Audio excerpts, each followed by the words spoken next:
What's up guys, Brent here with ElectricBikeReview.com, and today we are going over the Populo Lift V2. So this is a really sweet little step-through bike. It runs for $13.99 and it actually has quite a few built-in upgrades right into the price. So it comes with a rear rack right here. It comes with front and rear fenders. It comes with a front headlight. It comes with motor inhibitors. I mean, it really has quite a bit of stuff just already built in. It's got the seat post suspension, front suspension. And honestly, this was a bike that I did not fully appreciate at first. But when I started riding it, the more I really kind of was testing this and the more I was getting the specs ready for it, the more I really kind of understood, I think, and appreciated, what this bike is for. And to me, I think this is just a really comfortable cruising bike. Great for just kind of cruising around neighborhoods, going at slower speeds. Obviously, this is not a race machine. This is not a super high speed performance bike, but I will tell you what, to me, riding this thing with that seat post suspension, the front suspension, the nice swept back handlebars, the pretty comfortable seat, it was enjoyable to ride. And the more I've tested this, the more I've liked it. So yeah, and Court and I have reviewed a handful now of Populo's bikes. Last year, a couple years ago, Court reviewed the Sport V2. Last year in 2017, I reviewed the Scout, and then just recently I reviewed the newer Sport V3. And then I'll leave links to those reviews in the article back in ElectricBikeReview.com if you guys want to check those out as well. But this is the Lift V2 again, and this is a kind of a prototype version that I have here. It's mostly going to be the same as the production model, but there's going to be a few key differences, and I'll point those out as soon as I get to them. So let's dive into this thing, check it out, and get to the specs, and then we will do a ride test, and I'll show you what this thing looks like in action. So up here on the handlebars on the right hand side, we've got a grip shift twist shifter. Now, this is the prototype, and this is what this bike has, this particular model.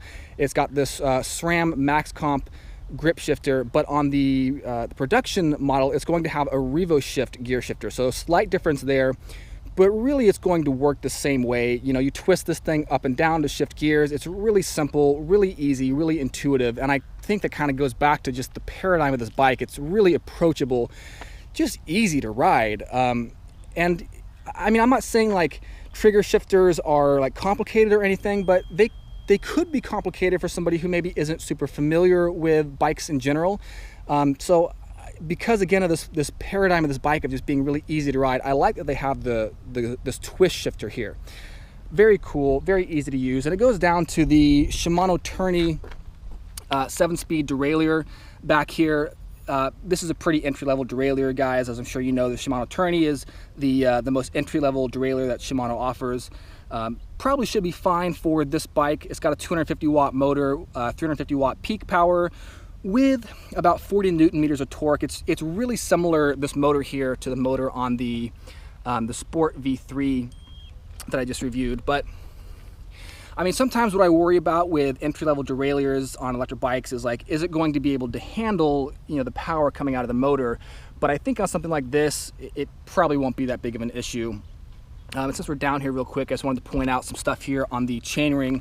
So same thing with this chainring. It's kind of entry-level here. It's just basic teeth setup. It's not narrow wide. There's not a chain guide on the other side here. We do have a chain guard, which is actually really nice. It's kind of like a translucent. In real life, it looks kind of blue. I don't know how it's showing up on camera, but it's actually visually pretty nice, and it will do a really good job, I think, of keeping your pants or your dress or just your clothes clean while riding.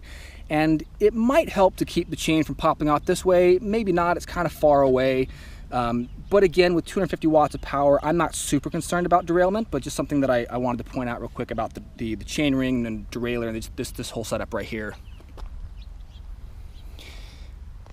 So on the front of the bike here, we've got the Tektro brakes, and then these are just kind of standard three finger brake levers right here. They are not adjustable because they are mechanical brakes, but they do have a motor inhibitor built in. And as I'm sure you guys have noticed by now, I love talking about motor inhibitors. I think they are a great feature for electric bikes.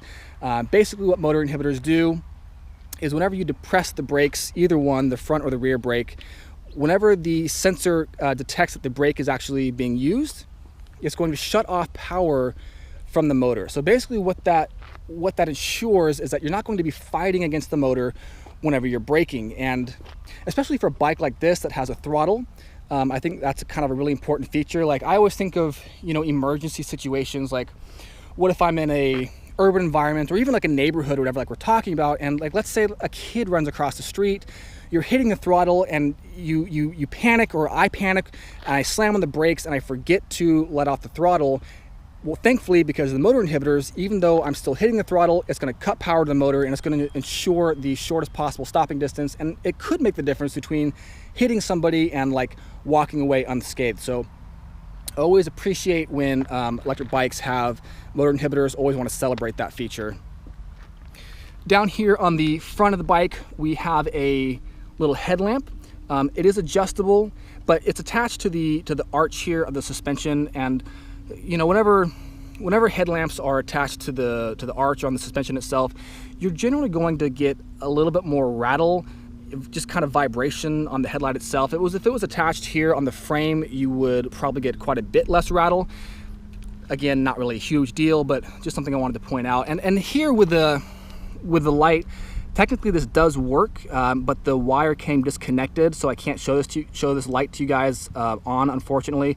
But if I do touch it and turn it on, the light does still operate. And this kind of brings me to an interesting point, or a really important point, I think, with Populo in general. So I get a lot of the bikes that I review sent to me, shipped in the mail, and when that happens, I feel like more often than not, when a bike arrives, there's typically like something broken, something missing, something that needs to be adjusted, whatever.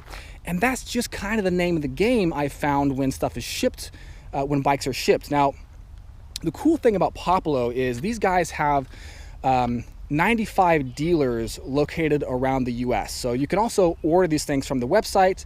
But 95 dealers, I mean, that's a lot. That's pretty much almost going to guarantee that there's going to be a dealer like somewhere close to pretty much everybody in the US. And to me, what that means is a couple of key things. It means, number one, first and foremost, that like if there is an issue like this, where like let's say I had actually purchased this bike from a dealer, or maybe I ordered it, whatever, and this light was not working, well, I could take it into the dealer, and the experts, the Populo experts, the reps there, would be like, oh yeah, we'll fix that for you, no big deal, and it would just be done, right?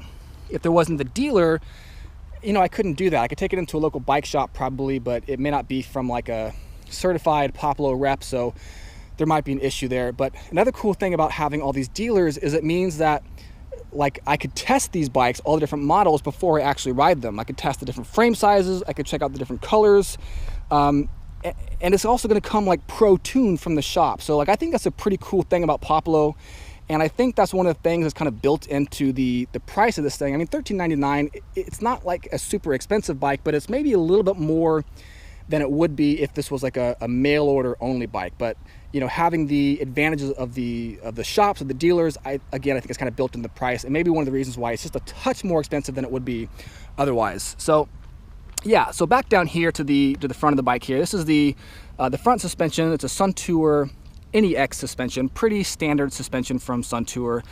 Now, this suspension comes in 3 different models. It comes in a 50mm travel, 63mm travel, and a 75mm travel. And guys, honestly, I'm not really sure what the travel is on this suspension setup. I don't know what exact model it is. I got my calipers out and I measured it, and I got 72mm right here of travel. So maybe it's a 75, maybe it's a 63. Not entirely sure, to be honest with you, but I don't think it would make that much of a difference anyway. Again, just for the paradigm, the philosophy of use for this bike, which is really like urban riding, cruising around. And I found that the suspension setup on this bike is definitely adequate for just cruising around like terrain like this, you know, smooth roads, maybe not a whole lot of pot roads, whatever. Now again, this does come stock with fenders, front and rear, and these are plastic fenders. You know, plastic fenders are great because they're lighter. One of the issues that you can have with plastic fenders is they tend to rattle around a little bit more than like maybe aluminum fenders or steel fenders.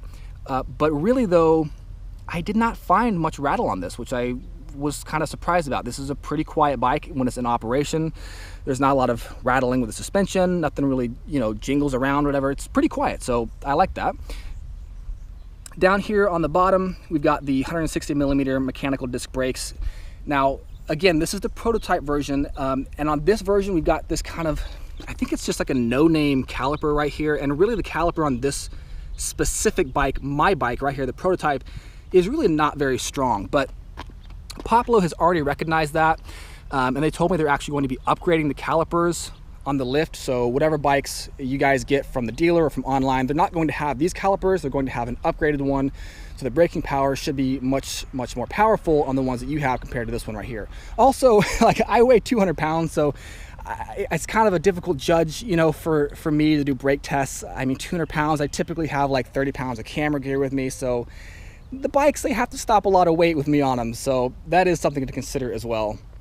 Standard hub spacing up here in the front, 100mm, just a 9.8mm quick release skewer. Yeah, let's talk about this control center right here. So in order to access this bike, to turn it on, you have to do 2 steps. Number 1, you have to come over here to the battery, which is on the back, and you have to make sure this little button is turned to the on position. So off, on. Now, once the battery pack is turned on, you can access the control center. To turn it on, you just hold the power button. Now, something to note here with this particular control center is that regardless of what power or pedal assist level that you leave it on when you turn it off, whenever you turn it back on, it's going to start back at pedal assist level 1. So I'll show you that, guys, right here real quick. Let's say, oh, I maxed it out, pedal assist level 10, turn it off, turn it back on, and boom, it is going to go back to pedal assist level 1. So there are 10 levels of pedal assist on this. There's also it's a 10 bar battery indicator on the left, which is kind of nice. It's pretty accurate, you know, 10% increments, which is not that bad at all. Up here on the top, we've got your current speed and then an odometer. And if you hit the M button / power button, it'll go between the tripometer and the odometer. So I actually put about 10 miles so far on this battery. It says 8.1, but I accidentally reset the tripometer in between as I was messing with the control center here. So I put about 10 miles so far on this charge, and when the battery is not under charge, when I'm not like pedaling, it says that I've only used like 20% of the battery, but when I start pedaling, it'll actually jump down to like 50%. So let's just assume it's somewhere around 50% like reality for the battery. You know, 10 miles, 50%. If we extrapolate that, we can get a rough estimation of around 20 miles of charge. But again, I'm 200 pounds. I always go in the top pedal assist level. I use the throttle a fair amount. So I think, you know, the range for this could be realistically 25 to 35 miles maybe. Of course, it's going to be determinate upon like your guys' weight, you know, what kind of hills you're taking, if you're flat ground, what level of pedal assist you're in, if you use the throttle, stuff like that. Of course, that just goes without saying, but I did want to bring it up. Now, there's a couple of other interesting features here on this control center. So first and foremost, if you hit the minus button and hold it, it goes into walk mode, and I'll show you guys that real quick. So I'm holding the minus button down, and we're in walk mode, but you'll see it actually gets going pretty quick. Like, I'm jogging right here. It's not a slow walk mode. It's about 4 miles an hour, 4.5 miles an hour for the walk mode, and I think that's a little bit quick for level ground. And I don't know, like, it'd be nice, I think, if it was a little bit slower. However, I actually did use the walk mode during when I was getting the pictures for this bike. I was off-road a little bit in some grass, and I was going up a pretty steep hill just walking this thing, and I used the walk mode there, and it was like 1 mile per hour, so it was really pretty much perfect for just walking around. So I think the walk mode is, like, I think it's maybe measuring only a specific wattage output from the motor as opposed to miles per hour, and maybe that's why I have that discrepancy of like 4.5 miles an hour on level ground and only like 1 mile per hour when going uphill. I'm not really sure, but I mean, it's cool that it has it though. And then if you hold the plus button here, it'll turn on and off the front headlamp, and it'll also turn the backlight on for this display. So again, I don't think we can see it. I'm gonna try to just touch the wire here to the back of the light. No, it's not showing up. Oh well, just wanted to try it out. But yeah, whenever you see the little light icon right there, it'll turn on. Hold the plus button again, and it turns off.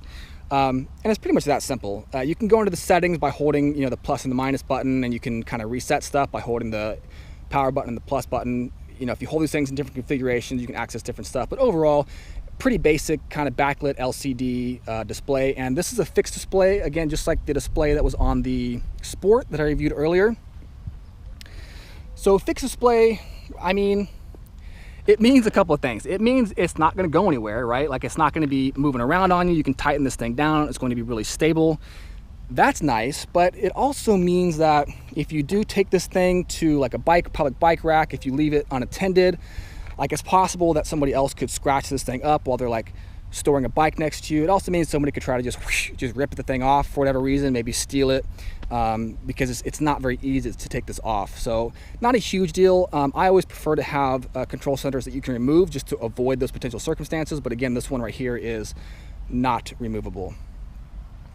So the grips here on the Lift V2, these are locking grips, which is nice. So that means if you're really ratcheting down on this thing, putting a lot of torque on it, it's not going to spin around on you. Would I be doing that? Like, am I going to be standing up and like hunched over the handlebars, heading up huge hills and this thing? Probably not. But I like that Populo went above and beyond and did locking grips here. Throttle on the left, as well as a little bell right here. That's what it sounds like. The bell is also kind of in a nice little position. It's between the brake lever and the grips themselves. It's kind of out of view. It's not like on the handlebars, which I don't like bells on the handlebars. I just kind of feel like they are cluttering up. Aesthetically, I'm not really a big fan of it, so I do like that Populo kind of snuck it in right here on this little cluster. Very, very cool. Now the throttle it's interesting on the Lift V2. So the throttle is not hot while the bike is stationary. So you can twist the throttle right here. Nothing happens. Now, the pros of that. Okay, so the throttle is not hot. This is great for safety. It means you're not going to accidentally be hitting the throttle while you're walking this thing and the bike won't get away from you. And I actually have had that happen before on more powerful bikes, especially like the Blade, accidentally hit the throttle and the bike just takes off. So you won't have that issue with this bike. But it also means that if you're at like a stoplight or a crosswalk or something and you want to use the throttle to kind of help give you some boost to get started, because this is a pedal assist, so it takes a second to kind of get everything going with this, it means you can't do that, and there's no way to change that in the settings here on the control center as far as I know. So you're kind of stuck with the basic configuration of this throttle. Now to actually use this throttle, you have to be in motion with the bike and you have to be pedaling a little bit. So the bike has to detect movement on the cranks before the throttle will activate, and then as soon as the throttle does activate, you can stop pedaling. So again, I guess that might be kind of a safety feature, or it might just be the way that this thing came from the factory and Populo didn't change it. I'm not really sure. Again, I think it would be cool if you could use this throttle just whenever to kind of get going from a dead stop. But again, the flip side of that is, that's kind of an added level of safety. So, just pros and cons. So the frame itself here on the V2, this is the white version. There's two different colors here. We got a white color and a black color. White is obviously going to be very bright, easy to see at night. I actually did take this thing out a little bit last night to do some of the range testing, and like it's pretty visible at night. This is a pretty bright bike, and you got that kind of metallic Populo sticker right there. That's a little bit reflective sidewalls as well. You do have the front headlamp when it's working, reflector on the back here. So it's like this color is like relatively visible at night, not bad. If you do want to do like serious night riding though, you might want to get like a aftermarket headlamp that's more powerful, because this one it works, but it's not super bright. So does it illuminate your path? Not really, but it does kind of let people see you better. So again, safety, practicality, not so much. Two different frame sizes here, 17-inch and a 19-inch. This thing weighs about 49 pounds, which really is not that bad considering that you've got suspension in the front, you got a seat post suspension. Yeah, it's really not that bad on the weight. And also for the seat post suspension here, just real quick, same thing guys, I measured this here with the caliper, just the actual thing right here in the middle, and I got about 40 millimeters for travel. So not sure if that's exactly right. Might be a little bit more, a little bit less, but for me, a 200-pound rider, I found that, you know, this isn't going to be a whole lot of suspension, but it definitely does make a difference when you're sitting down in the saddle going over a bump. You know, you got the front suspension and the seat post suspension. It does a pretty good job of just kind of smoothing things out and making it like a pretty enjoyable ride. Pedals down here, pretty standard, just black platform pedals. There's no name, just kind of generic. We've got the kickstand in the middle. Not really a big fan of that. I mean, I think having kickstand in the middle probably makes it more stable as opposed to having the kickstand in the back. However, kickstand in the middle means, boom, pedal lock. So yeah, if you have this thing, the kickstand down and you're trying to pedal, or if you have this thing stored in the garage, whatever, you try to pull it out, you'll probably get pedal lock like this, and that's just kind of one of the issues of having the pedal, or having the kickstand in the middle there.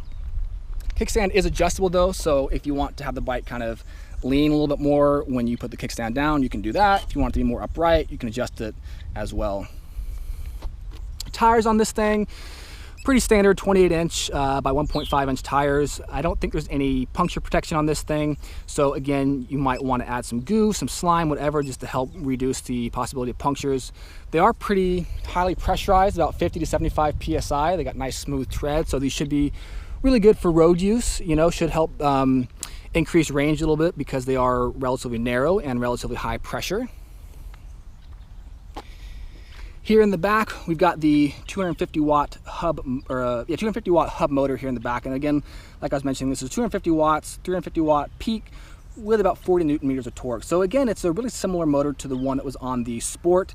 And these are just really efficient motors. I mean, 250 watts is not a lot of power, but the plus side of that is you're not going to be draining the battery as much as a really high powered motor. And again, I got to reemphasize this, like, I think this is like a neighborhood bike, right guys? Like, this is not a bike that needs like a 1,000 watt motor. This is something for cruising at like lower speeds, just kind of leisurely, like lackadaisically, just kind of cruising around like this. And that makes sense to me, to have a kind of a smaller, more efficient 250 watt motor. It's pretty quiet, still relatively peppy for the low wattage, not bad. And this is a Populo branded motor. I don't know the actual brand of it, but you can see Populo's little logo right there. And up here we've got the battery, which I really like how this battery is set up. This is a 36 volt, 8.7 amp hour battery. And like I mentioned, I mean, the range realistically, I think is going to be probably between 25 to 35, just depending on all the different variables and stuff. But to unlock this battery and to take it out is pretty easy. You just take the keys, give them a quick turn. And then on the back here of this battery, there's some cutouts underneath, and it just makes it really easy to grip and then pull it out. And that's it. It's that easy. Boom, battery's out. You can charge this thing on or off the bike. There's a charging port right there and the little on-off switch. Now, putting it back in, same thing, boom. And then you want to make sure that this thing is locked back up like that. Take the keys out, check it real quick. Yeah, and it's good to go. So the battery position is nice as far as it's out of the way. It's kind of, I don't know, sneaky in a way, like it's a little bit stealthy. It doesn't scream electric bike, you know, like how some electric bikes will have the battery on the down tube. So yeah, so it's kind of stealthy. I like that. However, having the battery in the back, also the motor, means this thing is pretty back heavy. So if you're trying to carry this bike upstairs, putting it in a truck, whatever, to transport it, for me, I found it was a little unwieldy just because, again, it's back heavy. So, you know, some bikes you can kind of pick up with one hand, just right by the seat post, not a problem. With this one, it's really kind of a two-handed operation. I mean, for me at least, I had to pick it up with one hand from the seat post, and the other hand kind of had to stabilize the front wheel there and just make sure it didn't whoosh, tip backwards. Not a huge deal. No, that's kind of standard, right, with most of the with most electric bikes that have the battery in the back. So it's not something that's like unique to this bike or anything. And again, what's cool about this is the lift comes with this rear rack. It's integrated into the price, and it also comes with this nice little bungee cord, so you can kind of strap things to the top of the rear rack right here, throw your bag, backpack, whatever. Again, if you do that though, just keep in mind it's going to make it even more back heavy. You might get some speed wobbles if you're going high speed. You might get a little bit of frame flex. I didn't notice that was that bad on this bike. Again, 200-pound rider, so if I don't experience a whole lot of it, Probably you guys won't either unless this bike is pushed past 20 miles an hour or so. Maybe then you might start to get some speed wobbles if you're not like holding on really tight to the front handlebars, but yeah. Last thing I wanted to talk about on this bike before I go into the ride test is that it is a cadence sensor. So really two different kind of primary options for electric bikes, as I'm sure you guys well know. You got a cadence sensor or a torque sensor. Cadence sensors pretty much just measure the rotation of the cranks, and then torque sensors measure the pressure or the torque that you're putting on the cranks themselves. Cadence sensors aren't going to be as accurate. They normally have a little bit of lag between the time that you start pedaling and the time the motor starts putting out some power. And that is the same thing here with this bike. It's, yeah, there's a little bit of lag before it starts up, and there's also a little bit of lag when you let off the gas and the motor shuts off. So again, that's something that's really unique to this bike, but it's just kind of standard with most cadence sensors. I always prefer torque sensors. They're just, I think they're better. I like them more, but of course, generally torque sensors are going to cost more money than cadence sensors. So yeah, guys, that's pretty much it here for the Populo Lift V2. So let's take this thing out for a quick spin and I'll show you guys this bike in action. All right, here we go on the Lift V2. I'm on the bottom level of pedal assist right now. I'm just gonna go ahead and crank it up to highest level of pedal assist. So going 10 miles an hour, 12, 13, 14. And I'm going to go ahead and do a brake test for you guys, even though again, the calipers are going to be different on the production model as opposed to this one. But just to give you an idea of this particular bike, we'll do a front brake test just with one hand here. Yeah, so like I mentioned, like these brakes aren't the best, it's just the calipers, but thankfully Populo is going to upgrade those, so you guys should be able to expect better stopping power on the production model here. So let's go ahead and listen for the motor turning on and off here. Slow down just a little bit.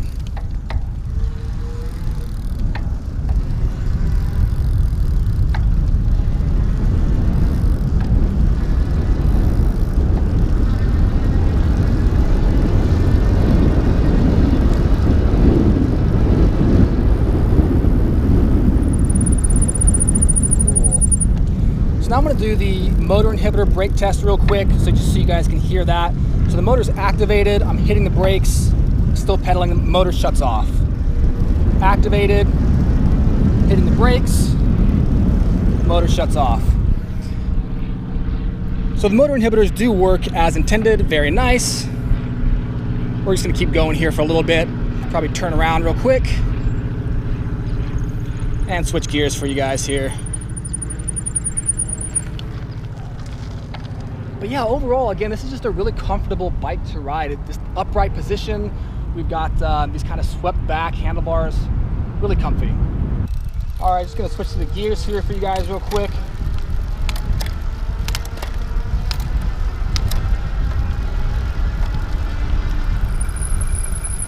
And back down.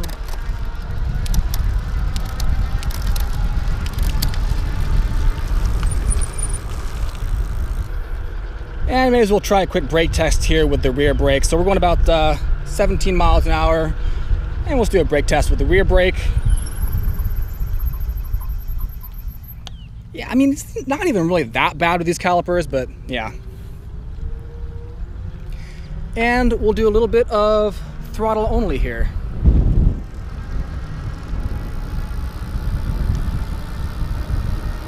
So I'm going about 15 miles an hour, 16, 17 with the throttle only, 18, 19. So not bad for a little 250 watt motor. I mean, it does have a fair amount of pep, even for that, even for being as efficient as it is. Just turn around here real quick. And like I was mentioning, if you do go super fast in this thing above like 20 miles an hour, you might experience a little bit of speed wobbles, but like, it's not that bad, even with no hands. I mean, it's pretty stable. All right, so let's bring this thing to a stop. Nice, all right. Get that kickstand down.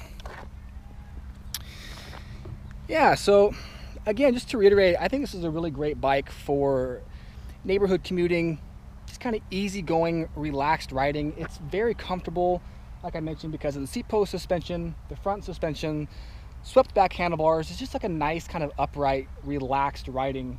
And for that, I mean, I think it's a good value. Like I said, it comes with a lot for $13.99. We've got the rear rack, we've got front and rear, front suspension, and a seat post. We've got the fenders, front and rear, front headlamp. I mean, if brake inhibitors, like it comes with a fair amount for the price. And it's a pretty enjoyable bike to ride, at least it was for me. So yeah, I hope you guys dug this review of the Populo Lift V2. For the full ride up, head over to ElectricBikeReview.com. And if you guys went out to ride, ride safe.